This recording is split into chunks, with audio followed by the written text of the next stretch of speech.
அன்பு நண்பர்களுக்கு வணக்கம். பழமொழி 400 பதிவேற்றம் 390 பாடல் 388.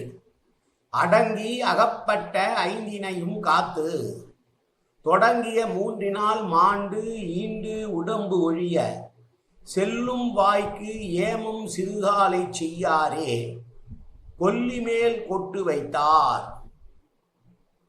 ஒரு துறவி என்பவன் எப்படி இருக்க வேண்டும்?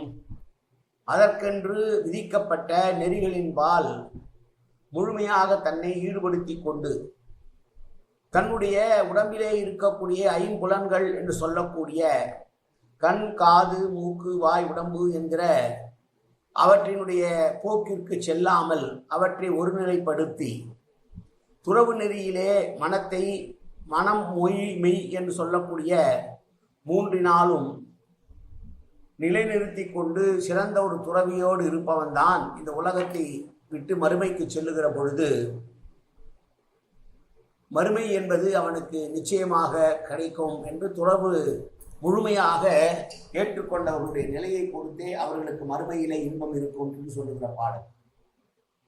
மறுமை அடைய வேண்டும் என்றால் உடல், மொழி, மனம், மொழி, மெய் திரிகரண சுத்தி என்று சொல்லுவார்கள். வாயால், மனதால், உடலால் என்று மூன்று நிலைகளிலும் தன்னை தூயவனாக, தூய்மை உள்ளவனாக ஆக்கிக் கொண்டு ஐம்புலன்களை அடக்கி ஒருவன் எவ்வாறு வாழ்கிறானோ அப்படிப்பட்ட துறவிக்குத்தான் பிறவி என்கிற பெருங்கடலை கடக்கக்கூடிய வாய்ப்பு அமையும் என்று சொன்ன பாடல் இந்த பாடல்.